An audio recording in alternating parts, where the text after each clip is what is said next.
the chicken parmigiana a little different. This is an alternative that is quite nice and quite fresh. What I do is that I take fresh tomato slices, put it right on top of the chicken, a little bit of salt, a little bit of parmigiano,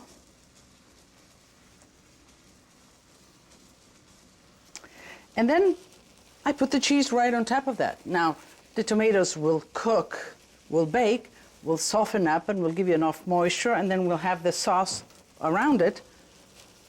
So I really don't need it all sort of covered with tomato sauce. I kind of like it this way. I'm going to put half a slice of basil right in there. And I'm going to put the fontina cheese on one chicken. And fontina cheese, you see me use it through the show, is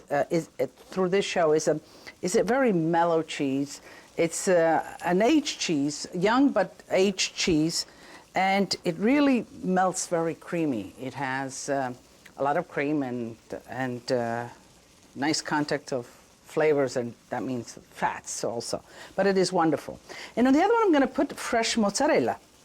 Now, fresh mozzarella is of course, this mozzarella right here that you buy, and it is wonderful. It is not aged. It is fresh, exactly what it says, and therefore it cooks a little different. It has a fresher taste, but it is a little chewier. And I'm going to do one with this, and you'll see the difference between the end results.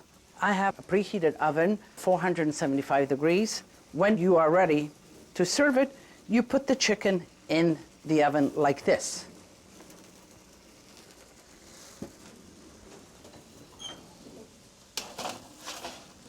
So the chicken will be in the oven for about 7 minutes.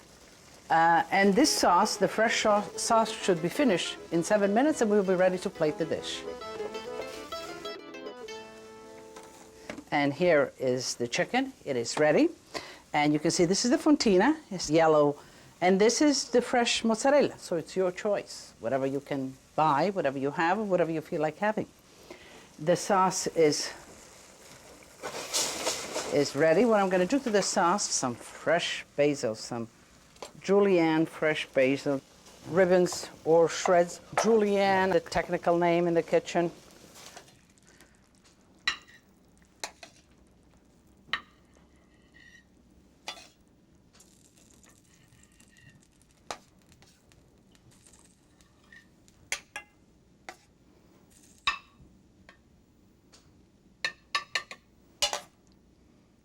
I just want to get enough of sauce, not too much.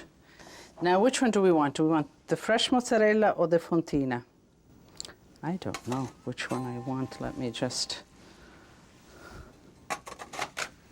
Want to use the fontina? Okay. And you lay it just in the middle of the sauce like that. And I think one piece is enough for a portion. Let me get some fresh basil.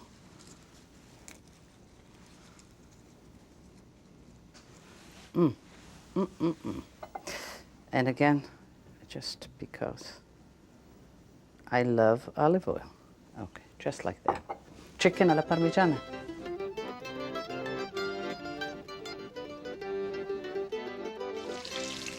I'm frying the pork chops off. You know, the pork chops Milanese, and medium temperature. You get them into a fairly hot, and then you have them bubbling away in a medium temperature. I put olive oil and vegetable oil, and just enough to come halfway up the meat. I want it to be golden brown on both sides, which they are. Now the pork takes a little longer, so I'm going to put it in a baking pan and in the oven while I make the salad.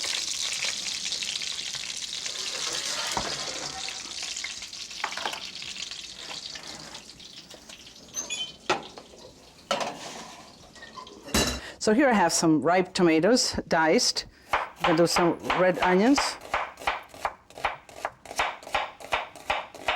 And I like kind of the onions chunky, crunchy on the teeth, like this. cut it to order, cut it the last minute. It is much better that way. Let's see, I think that's enough onion. I'm going to put some cubes of fresh mozzarella. And this makes it a richer meal, more nourishing meal. If you serve it maybe for dinner, you put the cheese. If maybe it's a lighter lunch, don't put the cheese. Okay. Some arugula, nice little washed arugula. I'm going to just pick some, remove the ends.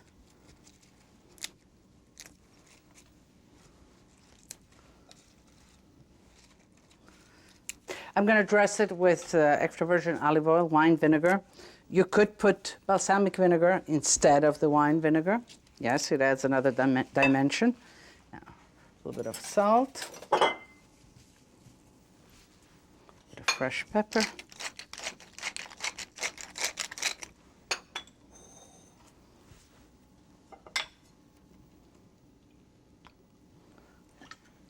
Oil.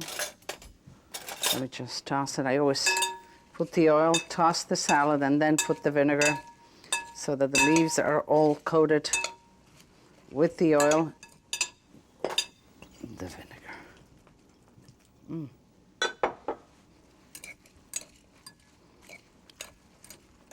This looks great in itself. You know, the salad is wonderful in itself. So imagine putting it on top of a pork chop Milanese. Okay, let's check the pork chops. That's great. And we are ready for service, as we say in our industry. It's a little hot here.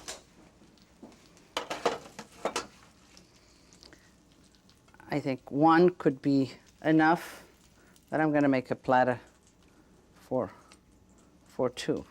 Let's see. I want really, okay.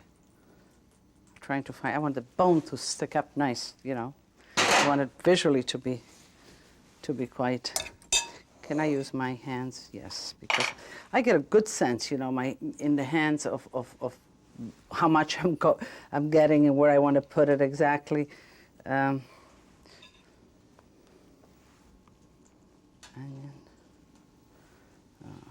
Piece like this. Just want to make it beautiful for you. Okay, this looks wonderful. It looks delicious. It's glistening. It's just smiling at me. I always say that food smiles at you, and it does. You know, you have to look for that smile. And when you see it, you'll recognize it when you see it. You know, it's just ready. It glistens. It has a shine. It has all of those. And of course, with this, a great glass of Chianti. I think that Tuscan wine, which is food friendly, there's some delicious Chiantis out there, and with pork and like this, I think it would be just perfect.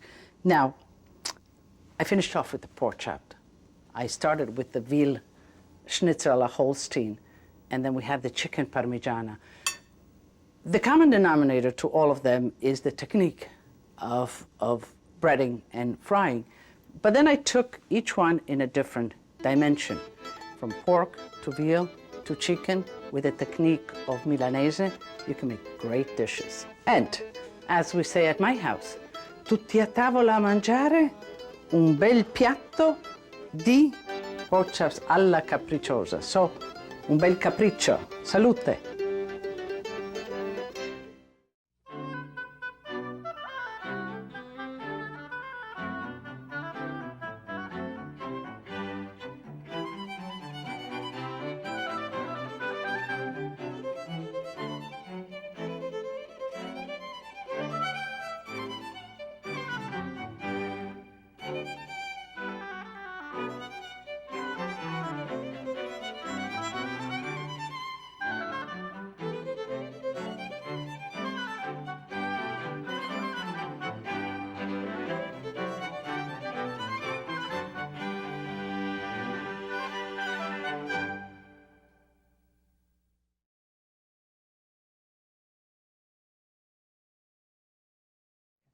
One of the most humblest dishes of the Italian culinary tradition is escarole and beans. And one of the most elegant presentation is baked pears in this wonderful Capodimonte plate. Today, I will show you both with equal ease and equal beauty. And that is precisely the beauty of the Italian cuisine. So stay with me. I came here, I was 12 years old, and had the opportunity to become fully American, to understand fully the American culture, to always maintain my Italian culture very strongly. And I think what gives me the strength of communicating to you and is that I have this passion for food, but I also have this understanding of two cultures, and I bring them together through food at our table. Che bellezza!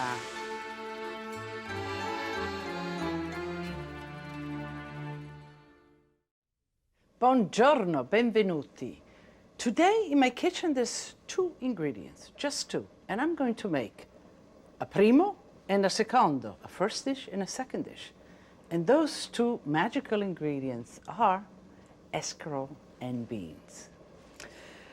So I have some beans actually bubbling away, because you know beans take a while. You take beans, you soak them overnight, and then you boil them with 2 bay leaves and olive oil. No salt, because they harden if you boil them with salt. And they are just about done. I'm going to fish out a good part of these cooked beans, of these cannellini beans, as they're called in Italian, the white, but that you can use kidney beans or whatever you have. I don't want you to say, oh, I don't have cannellini beans and I'm not doing this. None of that. You can do it with other beans. And this I'll let just chill, these beans, and I want them cooked to the end. And with the rest remaining in here, I'm going to make escarole and bean soup. With the beans that are chilling here, I'm going to make a great arugula and bean salad. Okay, there's a third ingredient, the arugula, but they're close. So here I have, this is boiling very nice. Let's go and cut the escarole. The escarole, I like it like this, in sort of ribbons or shreds, or julienne, as they call it in the kitchen, the technical name in the kitchen. And here it's good, the soup is good to use all of those outer leaves, you know, the tough leaf of escarole. Actually, they're even better. At this point, I'm going to add some salt, and I'm going to add some salt on the cooling beans and also to the soup itself. I'm going to add the escarole.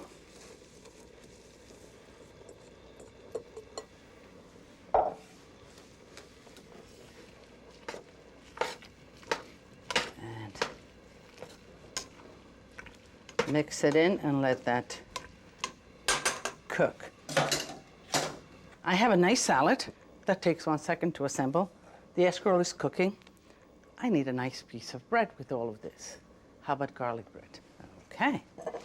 And let's say that you don't have your grill going, you don't have your oven going, you're doing just the top.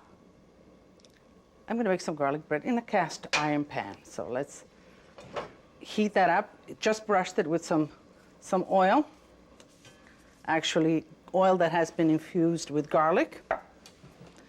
And I'm going to, I kind of like this large half a loaf kind of. Let me just lightly brush it with the garlic infused olive oil. And you really want to get the flavor out of it, which I do. Let me crush some garlic, and let me just rub it with the crushed garlic. I know that in the Italian American restaurants and in your days you get this garlic bread with all chopped garlic, plenty of it on top. And that gets a little bit too much for me. This is called strofinare. Strofinare is just to sort of rub. And with the infusion of garlic and oil, plus strofinare, a little bit of garlic right on top, you're going to get plenty of the aroma of garlic. Put one down. In order to have full contact of the bread with the pan, I'm going to put some weight on it. And it's another cast iron pan, a smaller one that fits right in it. We'll make the salad. So let me get the arugula. I'll choose, just cut those long, this protruding stems of the arugula away. I'm going to cut some onion. And I like the red sweet onion for this salad. Okay.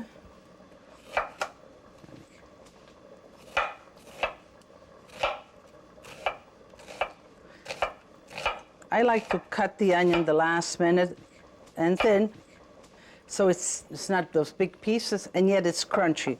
If you cut it way in advance, it loses a lot of its juices and becomes limp. I like the crunchiness of, I know that my grandmother used to make a salad of just beans and onions, oil and vinegar, and it was delicious.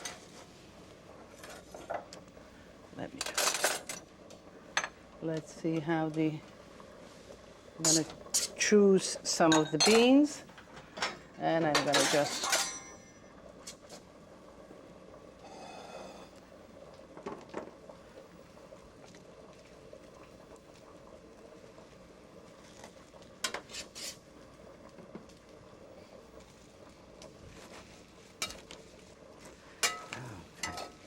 the beans are still warm, and you can imagine if you have escarole and the warmth of the beans in a salad, which you can make nice bean and escarole salad, it's delicious, that the beans will tenderize the escarole, and it will really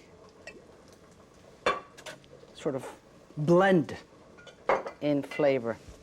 Some fresh pepper.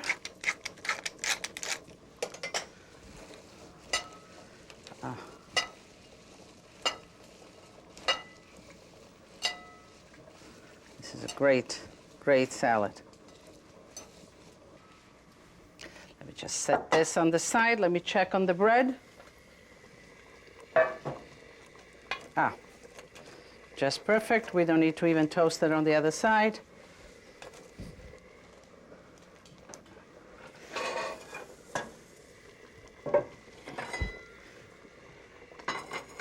The soup is almost there. Let's do some of that toasting of the pepperoncino. This is the garlic infused olive oil. Let me just maybe slice it.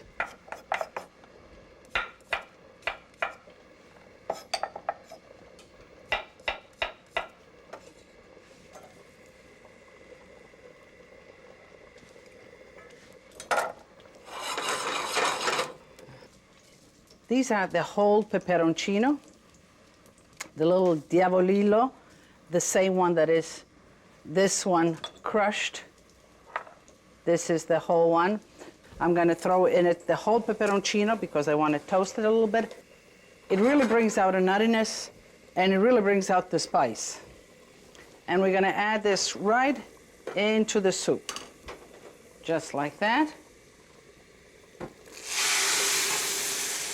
Get all the flavor, and we'll put it right into the soup. We'll give it 1 minute to cook, and the soup is going to be ready. Yes, absolutely, it is ready for service. And I would even let it rest a little bit before I serve it, but you're out there, you're waiting for me, and let me pluck out the bay leaf.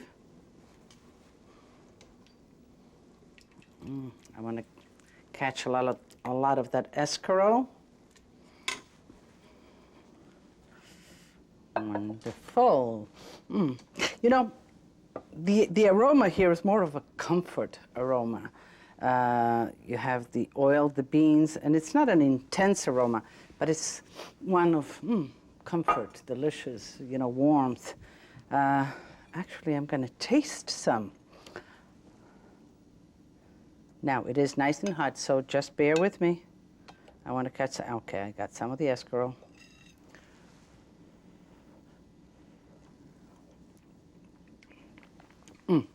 Delicious. The escarole is just nice. It has a crunch, but it just sort of melts in your mouth. There's the pronounced beans, that silkiness of beans, the peperoncino, the oil. There's a nice harmony, really a delicious soup, and very easy to make, as you see. Of all of the soups that I get asked most to duplicate in my restaurants is the bean and escarole soup. I think that this is a soup that is part of the Italian table forever, but it certainly is a big part of the Italian-American table. And now you see how easy it is to make. Out of the same ingredients, the beans, you make a wonderful salad. And it could be with the arugula, as we made it here, and onions and beans, or it could be also with the escarole itself. If you save the center, the white part of the escarole, and with the beans, you make a great salad. And then, of course, bread with soup. I mean, bread and soup which just goes together. And to do it just like that quickly with a little bit of garlic oil that you have already, it's just the whole sort of complexity, and it's a whole meal. All I would need with this is a piece of cheese, and maybe not even that. Good glass of wine, yes. And the meal is ready. You know what? It just dawned on me that I showed you how to make escarole soup. I showed you and told you how to make escarole salad. And the basics of escarole, which everybody loves, braised escarole, I didn't show you. So I came back, I grabbed that half of escarole I had left, and I'm going to show you. Okay. A nice pan, and all it takes is some crushed garlic. I'll put some oil in there first.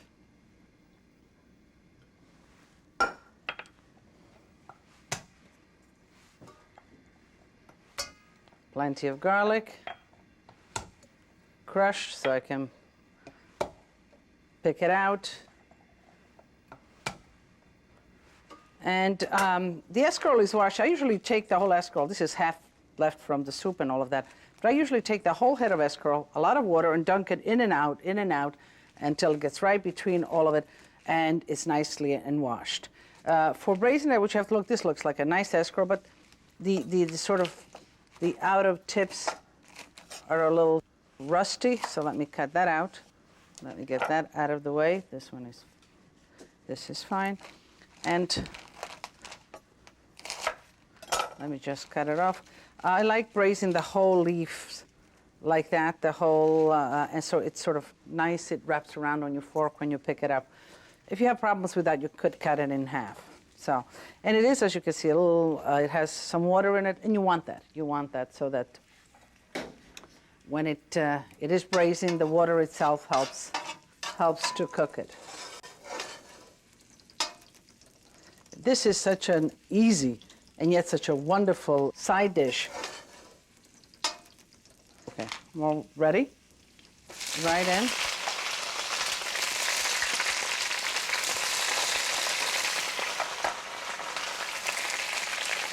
Salt, peperoncino. I like abundant peperoncino in my escarole.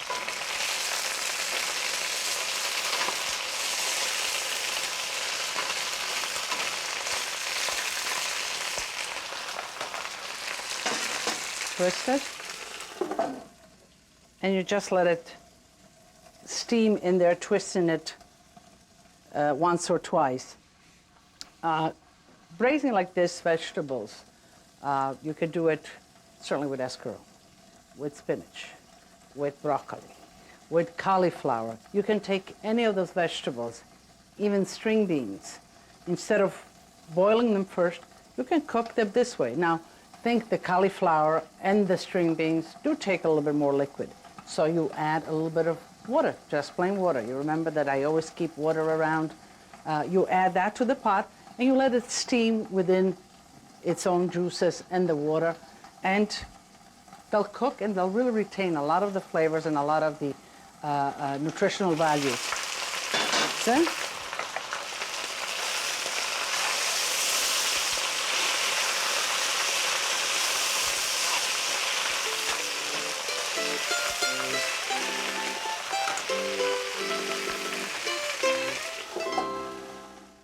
I think that the escarole is ready. Let me shut it off. I like it al dente. Actually, let me bring this plate here.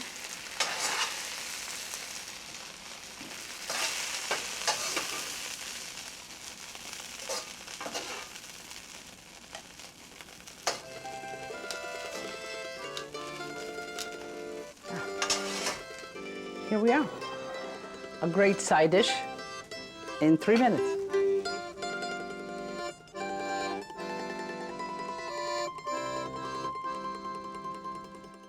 And now it's time for dessert. And of course, you are going to expect and butter and flour and cream and eggs. Well, none of those. This is an Italian dessert, a true Italian dessert, all about fruits and some great wine, Moscato. So, I am going to bake some pears with seedless grapes in a lot of Moscato. And to do that, nice baking pan, the oven is going. I am going to just core the pears, and sometimes you can just pull this out, or you can leave it as I have left it here. Just like that.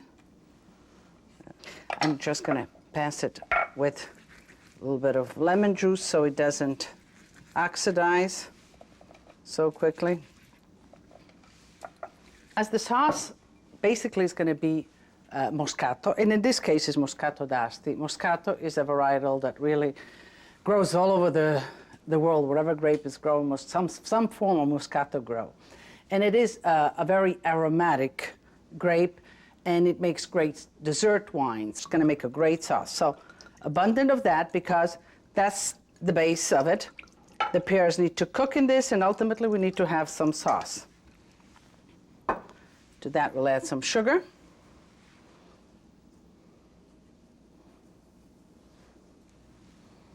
I'm going to add some honey also.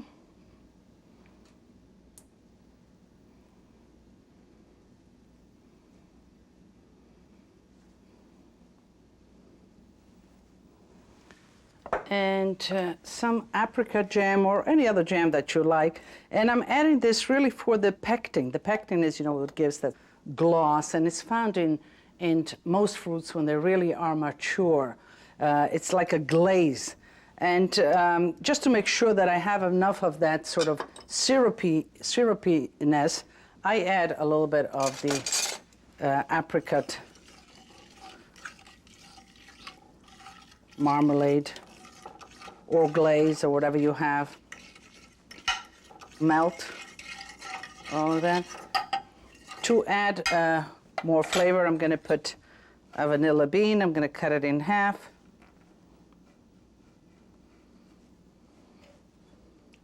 Because I'm going to scrape out the beans itself. And this is plenty, actually. I'm going to put half of it in. Sometimes, too much of vanilla I don't like. I want to taste the fruit, but I do want a little bit of the vanilla beans. Now, of course, these, you save them, you wrap them airtight, and they'll keep for you for quite a while. If you sort of scrape one out and you don't want to use it, put it in sugar, and will really perfume your sugar. I'm going to put the pears, and this is Basque pears. You want the pears to be ripe, but to be firm. You don't want a pear that is ready to sort of fall apart, really mushy, because then it will do just that. It will fall apart on you. Okay, let me just...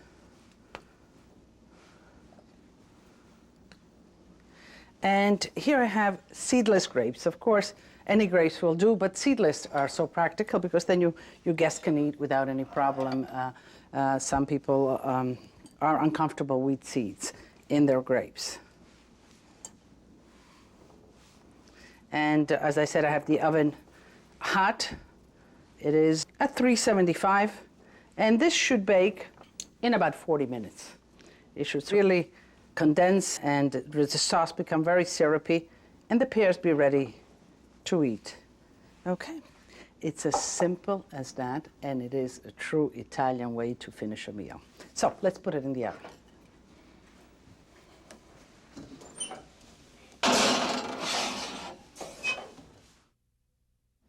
as you can see, dessert is ready. It is nice and colored. The pears are soft but yet firm. There's the glossiness that was created by the pectin in the apricot glazing.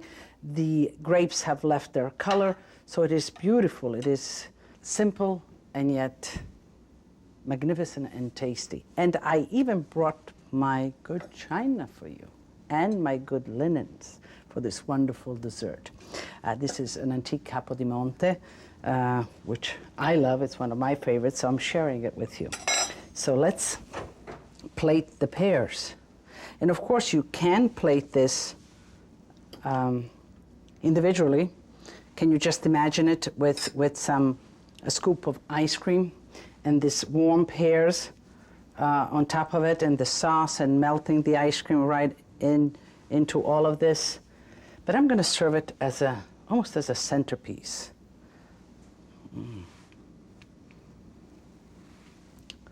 Let's see, I think one more. Oh, like this. Do we like it like this? Yeah, I think I like it like that. Let's scoop some of the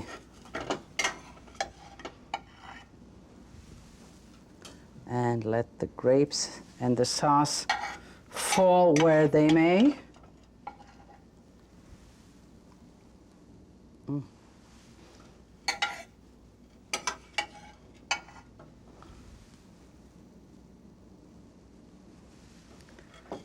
Scoop up a little bit more sauce.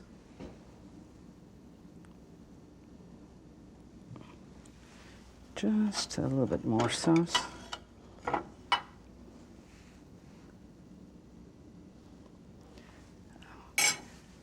And let's see what I have. I have some beautiful mint flowers. Let me just, this is from my garden. So I went to the garden for you. I got my best china out. I got my best linen. I really want you to be my special guest tonight. Okay, so this is just like that. I don't want anything else on it. Just simple like that. I'm going to present it on beautiful linen with some wonderful Moscato. I told you that the Moscato is in the sauce. And I'm going to toast to you with some Moscato. Now, let me also taste this. Before I can really truthfully convey to you, I need to taste. I'm not going to spoil that presentation.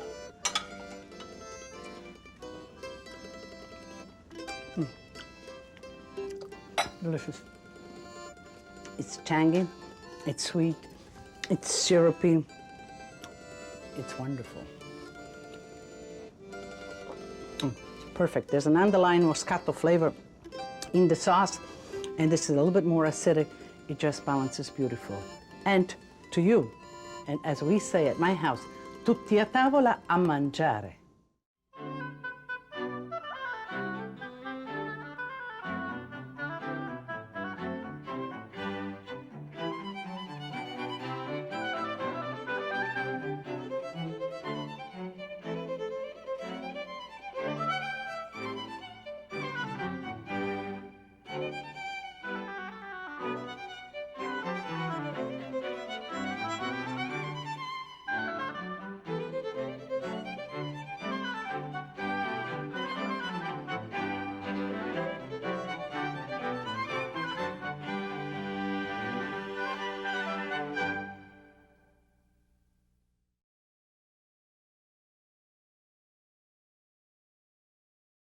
Uno, due, tre sono le cose che piacciono a me. 1, 2, 3 are the things that I love. And eggplant in every single one of them. Eggplant parmigiana, eggplant rollatini, and a fan of eggplant. So you stay tuned and you'll be going uno, due, tre. I came here, I was 12 years old, and had the opportunity to become fully American, to understand fully the American culture, to always maintain my Italian culture very strongly.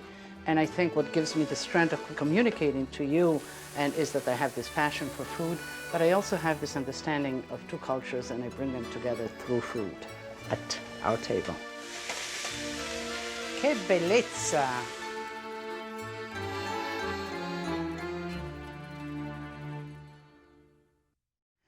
let me show you how to prep the eggplant for these glorious dishes. A nice firm eggplant, as I said before. Cut the tip and the base. And I like the skin on my eggplants, but sometimes it is a little tough.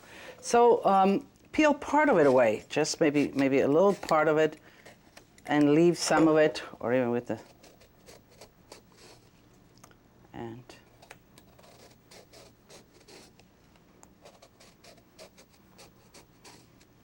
so like this. You leave little strips of the skin itself, and some of it, or you can leave the whole skin. I like it. Some people find it tough. The dishes that we are going to prepare are eggplant parmigiana and eggplant rollatini. I'm sure that you've had it many a times, the Italian-American restaurants. It is, but this is a true Italian culture of the eggplant parmigiana and the eggplant rollatini stuffed. Meat, Sorrentina has a piece of eggplant on top of it. So the use of eggplant is endless in the Italian cuisine. Let's start. Let's see. I like to cut my eggplant the long way, especially for the rollatini you need to, because you're going to be rolling. But even the parmigiana sort of covers more space. And the first one is usually, for the rollatini, let's cut it a little bit thinner. For the parmigiana, a little thicker. And you're asking yourself, what is the difference? I'll show you in a minute. Here I have some prepped. And when you have sliced it like that, you salt them with coarse salt, sea salt, and you put them on a strainer sort of to let out their water. And after that, we'll proceed. So this is the little thicker, this is the little thinner. We'll proceed to bread them and fry them.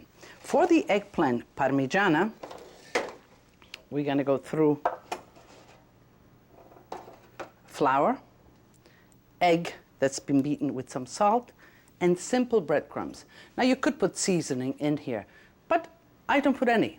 I don't put any because the tomato sauce, and then I'm going to put the cheese, and there's going to be a lot going on in the parmigiana itself. Let me just make sure that this is all mixed well. And get yourself a nice large pan like that, because so the slices come, so you're not sort of squeezing them in or whatever. And this sort of step from one to the other prevents dripping all over right into the pan. What I have a hot pan here with vegetable oil. I'm going to add a little bit of olive oil just to give it some flavor. And let's begin for the eggplant parmigiana. Let me just pat them a little bit because they're still releasing their water. Good. Flour and egg. Once you get into the egg, you get your fingers all dirty. So get all of this done. And we'll do for the rollatini too. I'll put them on the side here so I know which one is which. You see, it's quite wet. Let me dry the eggplant out.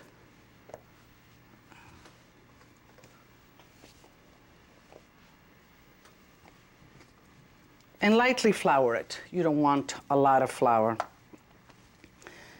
You could work with tongues, but you know, you need to get involved at some point or other with your food. And I'm going to get into it right away. Okay.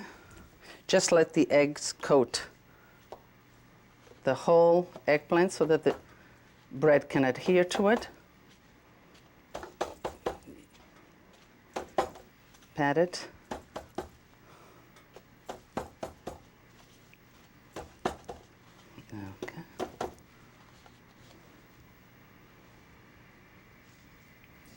The oil is ready.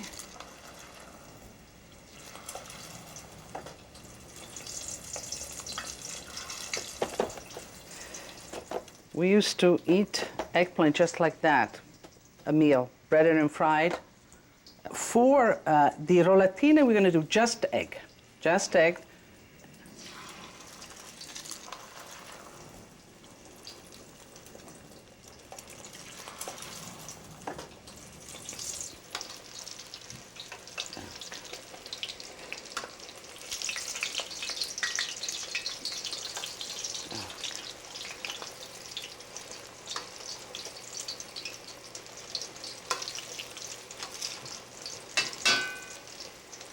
Okay. You want it nice and crisp and golden.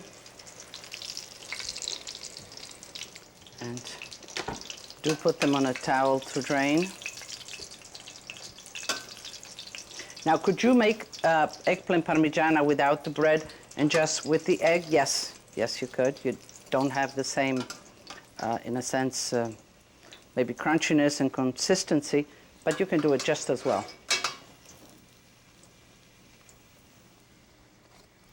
Could you take, if you're sensitive to fried foods, you know, I make all kinds of options for you so that ultimately you do cook.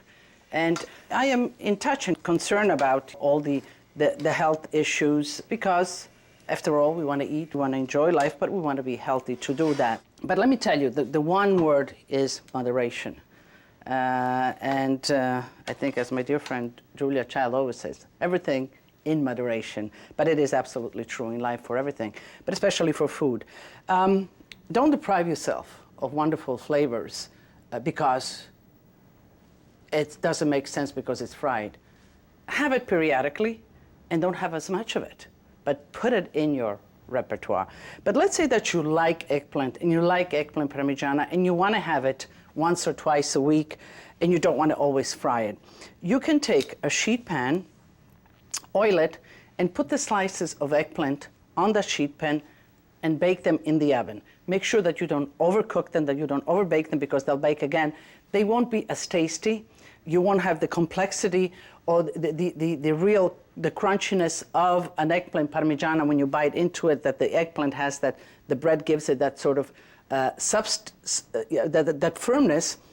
If you roast it first in the oven, it'll be a little softer, but it'll be just as good. It will be a good option if you really are very conscious about that. But that once when you really want to do it this way. Well, I think that the sauce is ready. We have the eggplant, so we're ready to assemble the eggplant parmigiana. Get yourself a nice casserole or a baking pan. Something is nice because this dish, you can portion it in a plate, but the nice thing is to serve it on the table in the baking pan, that you put it in the oven. So choose a nice one. And we'll just line a little bit on the base with the sauce. A little Parmigiano Reggiano, that wonderful cheese.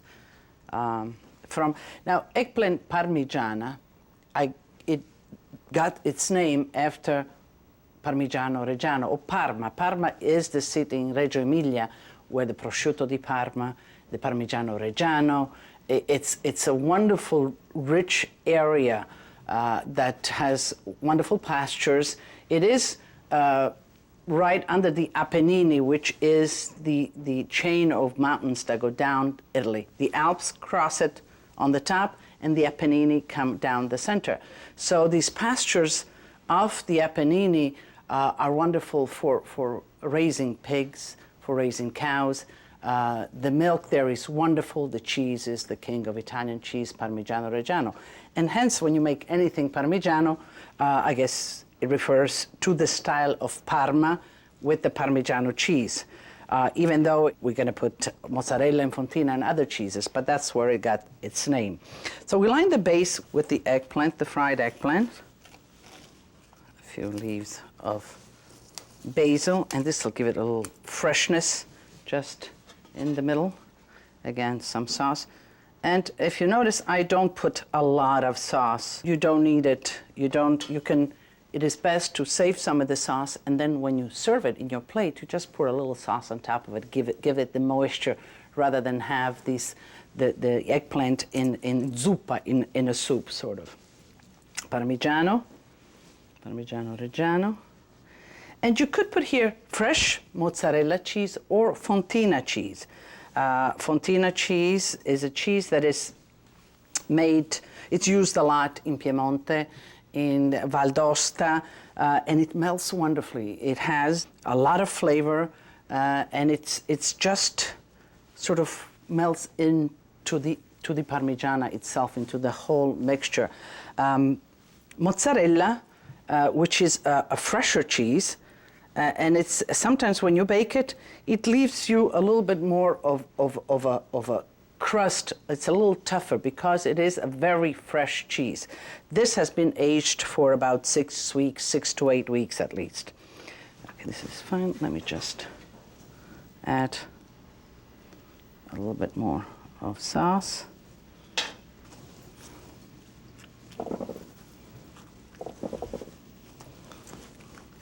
Press it down. Some more sauce.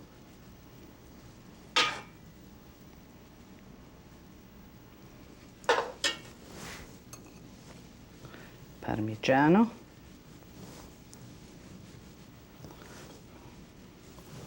Fontina.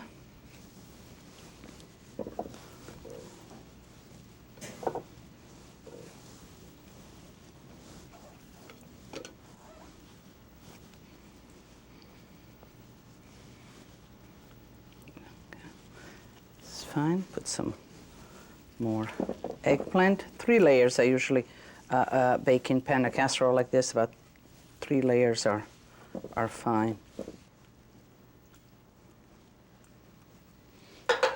Put some more of the basil, the freshness of basil. And basil sometimes is best if you just rip it like that. You know, you can cut it, but it loses color so fast that sometimes you just shred it right into what you're doing, and it is fine. Okay. This, I'm going to put some cheese. I'm going to leave just the sides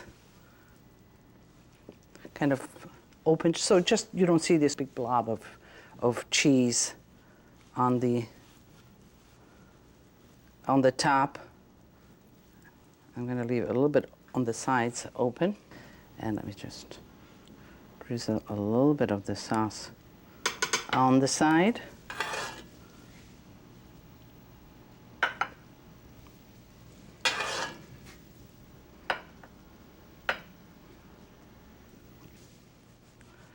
And Parmigiano. What's wonderful about the Parmigiano that it sort of absorbs a little bit of the sauce and into it. You see it's beginning of it, and that really gives it a lot of good flavor. We'll cover it with, and again, you want it sort of high. You don't want to press into it. You want to give it space. You don't want the cheese to stick to the. I'm holding it just so I can make the holes, so it doesn't really press against the cheese. And you put it in a 400-degree hot oven for about 30 minutes. Because everything is cooked, you just want it to amalgamate together.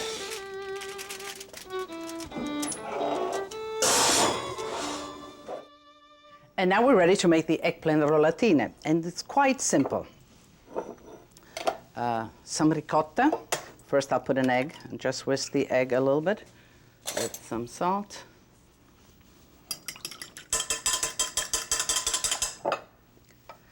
Drain the ricotta because the ricotta sometimes has a lot of water, and what you want the curds of the ricotta. You don't want this loose. Actually, there's a lot here. Let me just take, this is fine. You want the curds and the ricotta itself. You don't want the watery part. So whenever you're using ricotta, always drain it, and the best thing is overnight. Let me get some fresh pepper in here. Some salt, not too much because I'm going to be putting some Parmigiano, but ricotta is sweet, it is not salted, so it needs a little bit Parmigiano. And parsley, and let's just mix this into.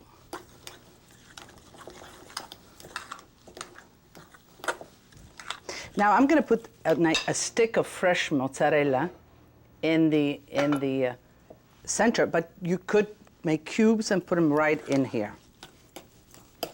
Could you put raisins in here? Could you put pignoli nuts? Could you put some prosciutto? Yes, you can do all of those and change it to a flavor that you like. But I wanted to show you the basic, the simplest, and I kind of like it this way. Now we still have the tomato sauce that we made for the eggplant parmigiana.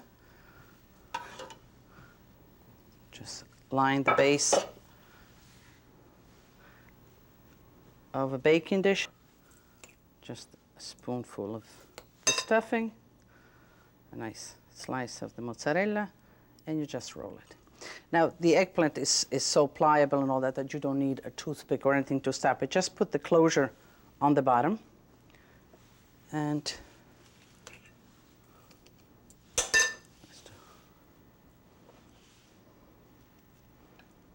did I put a little too much? Yeah.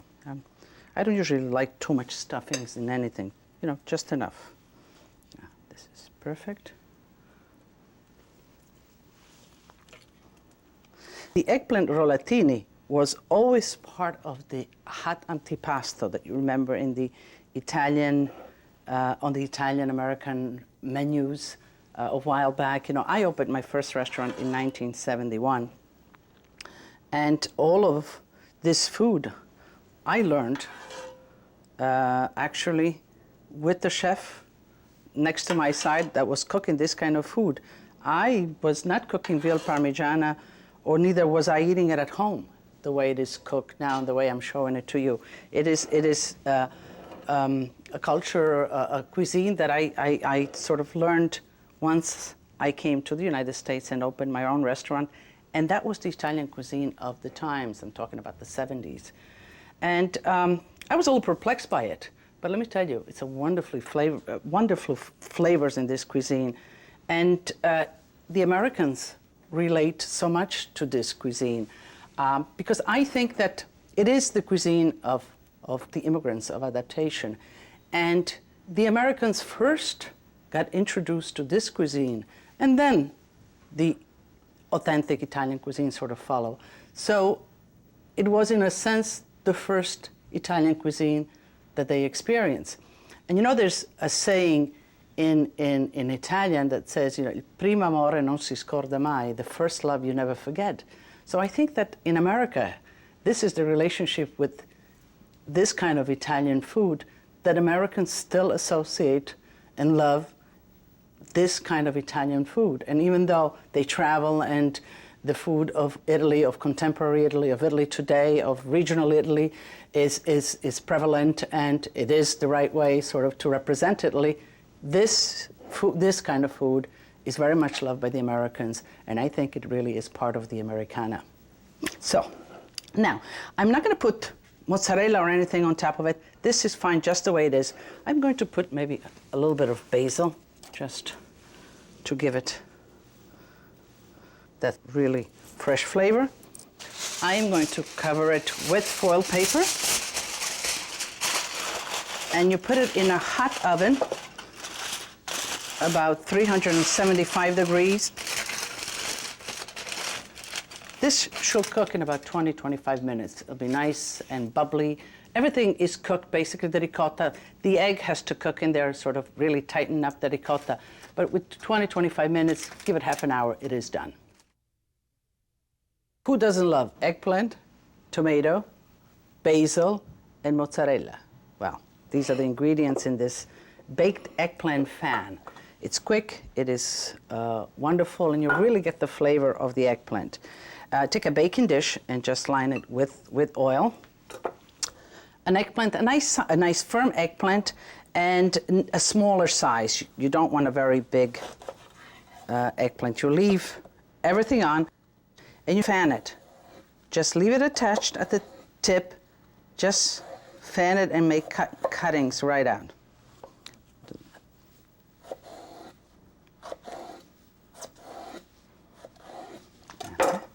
I'm going to salt it a little bit. Again, just a little bit of oil. Eggplant really takes in oil. And we are going to put it right in here and dress it up. Dress it up. I have some sliced tomatoes here. Let me cut them in half. I have slices of mozzarella, fresh mozzarella cut in half, and I'm just going to alternate. Slice of tomato, slice of mozzarella. Actually, I'm going to put 1 and 1 in each. Yes, that's it. Again, open it up, a slice of tomato, a slice of mozzarella, and that's a last one, the end. And we'll do another one in this side. Now, this is a whole main course or an appetizer. And all it takes is to assemble it and put it in the oven and serve it nice and hot or even warm. Just a little bit of salt. I have some breadcrumbs here. I'm going to add some cheese to it. Breadcrumb and cheese. Just top it off. Top it off with that.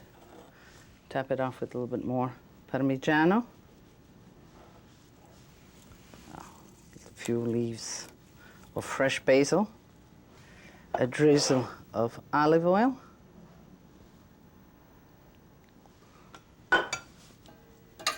Some tomato sauce. You could even bake it without tomato sauce, or you can use canned, even whatever, if you do not want to go through making a tomato sauce. But making a tomato sauce is not really a major undertaking. But do give it some liquid, maybe a little stock if you don't have tomato sauce or if you don't want to use it.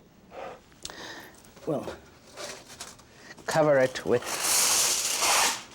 foil paper, and we'll bake it in a hot oven, 425 degrees, for about half an hour. Remove the foil paper about 20 minutes into the bacon so that you get a nice crust. Let's just make some breathing holes here and set it in the oven. As simple as that. Well, the eggplant has been resting for a while here, and I guess this wonderful aroma of cheese and tomato wafting through the street brought my son, Joseph, here, the resident wine master and maker. Now, Joe, these are wonderful flavors. Okay, first things first. These are wonderful flavors of tomatoes and cheese and all that. What kind of wine did you choose for us? Well, today I thought we would drink Refosco, which is a wine that's indigenous to the region of Friuli, Venezia Giulia. And it's a high-acid wine, very food-friendly. We thought it'd be great to kind of go cut the fat of the cheese and the ricotta with the eggplant. Great, I think it's a great choice. Refosco is one of my favorites. It's very fruity, very, very nice. So let's taste a little bit. Let's taste the eggplant parmigiano. And this, by the way, happens to be one of your favorites, too. All-time favorites. It's better to heat it up on the second day out of the refrigerator. Oh, yeah, you like it? Tastes even better. You like it? Oh, it's great. You know, I wish you could be here with us. It's mellow and it's cheesy and the eggplant is sweet. And let's taste it with wine. I think it's perfect. A lot of fruit to the wine, a lot of complexity, almost velvetiness to the eggplant, huh? Perfect. Perfect combination. So, Joe, what do we say at our house? Tutti a tavola a mangiare e bere. Assolutamente. Cin cin.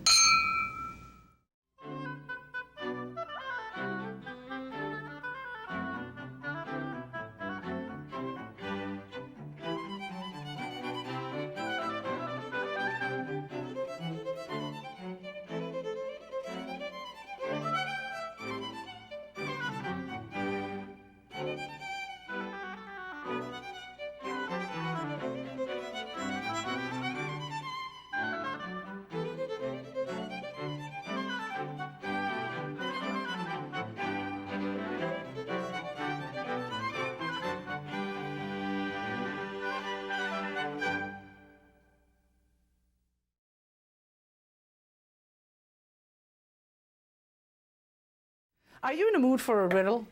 How long did it take the chicken to cross the road? Even if it stopped for garlic, mashed potatoes, and spinach, it would be under 30 minutes. And I will show you how to